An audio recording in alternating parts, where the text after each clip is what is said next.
Courtesy of Dr. Greg, we're going to review a new Custom Shop SG. Welcome back, Troglodytes, to your daily dose of guitar information, the Trogly's Guitar Show. We'll talk a little bit more of how this all happened later, but let's go ahead and see which one he has been pining for. It's this one. Yep. I helped him pick out a great one. Look at the wood grain on that. So this is not a limited edition SG. It's just a regular one. In fact, it's not even technically an SG, because this is a 1961 reissue. And if you don't know the history behind the Les Paul or this body shape, it was first introduced in late 1960, 1961 being your first main year. They decided they wanted to change up the Les Paul because people weren't liking how big and blocky they were, and they were so much heavier. So they took them, they thinned them out, gave them a new double cutaway profile shape. But these were both considered a Les Paul. In fact, even in 1958, when the Les Paul Juniors and Specials changed into a double cutaway shape, that is also a Les Paul. It's not until late 1963 that this finally gets the name that we call it today, the SG. So if you've ever been confused why the 61 reissue SG says Les Paul at the top of the headstock, that's why. But being a reissue, if they just called it a Les Paul, not everybody understands the nitty-gritty details. It would confuse people, so they call it a Les Paul SG in the modern days. But these are now $4,300 brand new, and the reason why you pay a premium for one of these over a Gibson USA, it comes down to the style of carve, more accurate reissue specs, having the true aniline dyed cherry color. Sometimes it's for the vibrola, but this is just the stop bar tailpiece variety because that's how most players prefer them. But you also get things like accurate construction. Custom Shop SGs have this additional ledge right here that runs up alongside the back of the neck. It's kind of like a shelf construction. Unless you know to look for it, you don't see the seam line. And this particular example is really lightweight. It's like perfect. Not too light, not too heavy. It also appears to be a one-piece body. It's got fantastic figuring. Not all of them look quite this good. And then you get other things like the Custom Shop neck profile. I'd honestly say this is a little chunkier than I was expecting. I was thinking we'd have blade thin, but it's got a little bit more beef to it. It's comfortable. And this also has Gibson's VOS finish. So if you see like all these scratches and whatnot, that's part of that. That's also how we get the light aging to our pickup covers. But as far as VOS goes, this one is very mild. Sometimes they go like crazily heavy with that stuff. And check out how dark that rosewood fretboard is. I'm hoping Greg is really going to enjoy this one, because the story of this whole new Guitar Day process is he reached out to me in a private help session wanting help identifying a guitar that a dealer had at their shop. Because he called them up and they really couldn't tell him anything. He was hoping it was a true mid-60s vintage, but what it ended up being was a nearly brand new 2024 reissue. And after doing a pricing evaluation for him, it's like, yeah, it doesn't really make sense to save $100 for a used one. So I told him where his offer should lie, a few other alternatives he could have, including a new Guitar Day with me for a brand new one. And he thought that sounded like a fantastic idea. But besides just the guitar, we also get a hardshell case. This is made to recreate the vintage Lifton style ones that have the black exterior and the marigold yellow interior. We've got that Lifton Gibson badge right here. And here's the thing about clasp cases.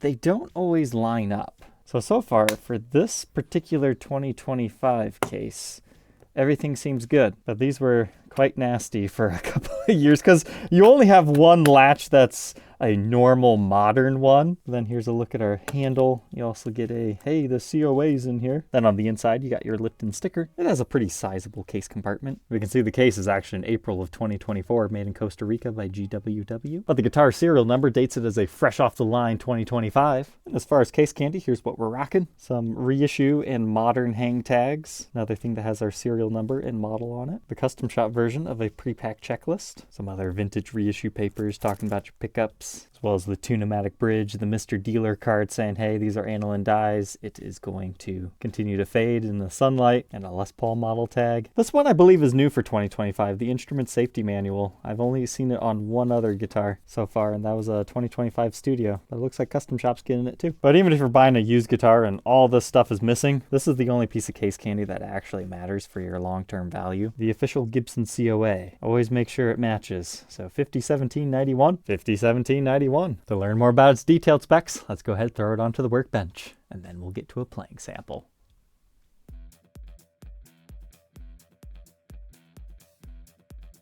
Inside our SG, I'd say this thing looks really sweet even without a pick guard, but it's not hiding too much wood grain underneath here. All the cool grain's right here, so that's just perfect. But let's let's start with our humbuckers. We can take a second to appreciate their very light aging job to this. You can see some of the pole pieces have lost their chrome coating. The VOS is the lightest aging technique that they have. But these are custom Bucker Alnico 3s, recreations of original PAFs. It's very common for these to fall off, but these are unpotted pickups, so that means under high gain they will squeal, but that's also part of their signature tone. But as far as our neck tenon, wow. Sometimes these SGs will be kind of ugly underneath the cover, but that is one super ultra tight fit, and they did a nice job on that. But you can see where the neck actually ends right here. It's our long neck tenon. And if you know to look for it, there is a maple block right here that caps off the truss rod. Now that you know it's there, you can kind of see it. That's why they put this little black cover over top of that to hide it. But I would say those are some pretty clean cavities. Not super rough by any means, and you can see what the actual mahogany color is before they add their cherry finish to it. Now, these pickups within the circuit read 8.03 k ohms in the bridge, 8.04 in the neck, and they play together at 4.02. And now bridge and tailpiece time. It's a historically correct mounted ABR1 bridge, just with the post in the body. With your normal ABR1 bridge, no wire retainer on this one, but they stay in just fine. And then we have a lightweight aluminum tailpiece. This is something I've noticed Gibson started to do. They brand their tailpieces with a G, which is technically not vintage correct, but I can see why they do it. And we've got our reflector knobs that tell you volume, volume, tone, tone, one for each pickup, regular 3-way toggle switch, and output jack. And let's just take a second to appreciate the wood grain and all the beautiful curves this one has. Custom shop SGs, looking at them online, they never really excite me, but when you can play one and experience it in the flesh, that's when you can go, oh, okay, that's why people like these. Gibson USA SGs, they're fine. They're great guitars too, but if you're looking for that true 60s aesthetic, that's what these are for. Of course, there's the law of diminishing returns, but still, great guitar if you're into this. And here's a look at our pickguard. It is 5-ply with an extra thick white layer right there, so it stands out quite prominently.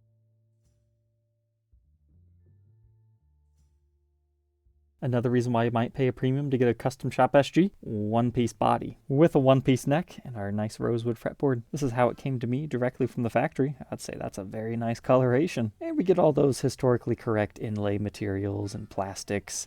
That's not going to mean a lot to everybody. Our nylon nut measure is 1.67 inches, increasing to 2.057 at the 12th. First fret neck depth 0.83 and 0.92 by the 12th. Here's that neck profile at the 1st fret and the 12th fret. Starts a little bit more rounded up here, which is great for chords, but it slowly gets slimmer as you go up the neck. Not by a lot, it's more so the profile that's changing. But as far as the feel, it's not that super duper skinny neck. It is quite nice. Another historic feature, you get the tortoiseshell colored side marker inlays, so they're red.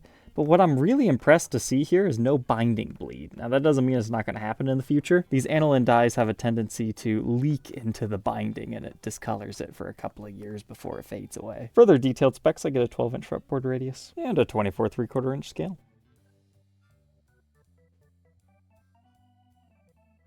Our headstock's looking nice and beautiful. We've got a real Gibson mother of pearl logo. And you can also see just how much they've tinted the clear coat, because that would be piercing white pearl, but you've got a yellowing effect going on. That same thing is true on the body, not that you could really tell. But something else to know about the custom shop ones and the vintage is they actually, instead of a fiber peg head, they utilize a wood called holly, and that's what the Gibson logo and stuff is put on. And then they glue that to the top of the headstock. So if you're thinking this lighter colored area along your headstock was like, hey, it's a faux binding effect. No, it's just the edge of the Hollywood. But it does give a faux binding look, but there's no traditional binding on these outside of on the neck.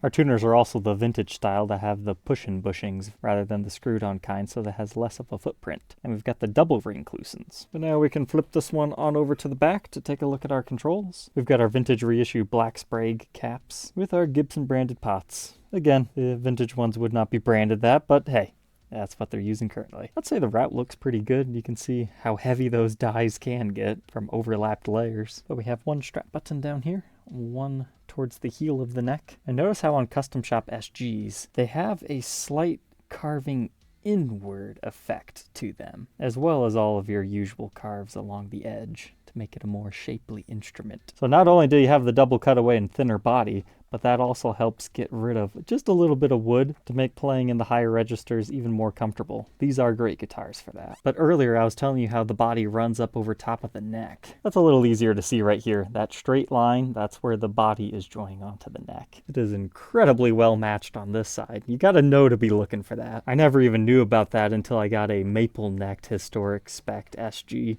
because then it's very obvious.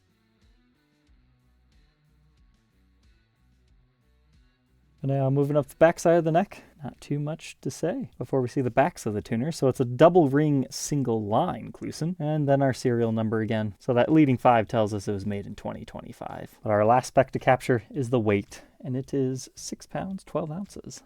Not bad at all. Let's go ahead, plug it in, and hear how this one sounds.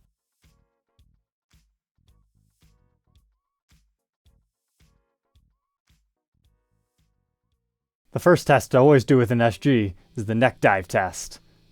This is perfectly balanced. A lot of times the necks are too heavy and they do this as soon as you let go. So not only does this thing look great, but it feels very nice. Pretty resonant too, I feel it in the neck.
Sounds very attacking to me.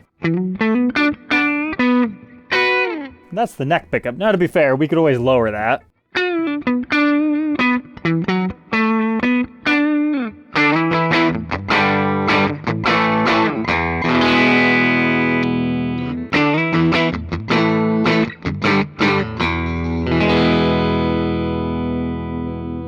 Adding the distortion, you can definitely hear the unpottedness of the pickups.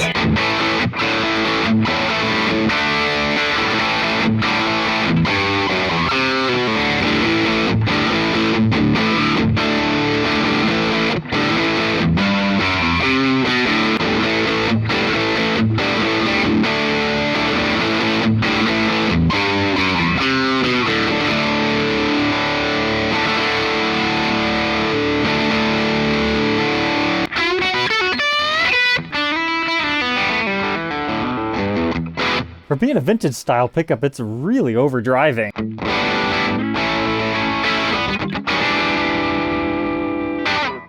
I definitely have to roll that back.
Well, there we go. That's all I can tell you about this SG. What do I think about Greg's new 2025 61 SG reissue? I think it's a pretty nice guitar.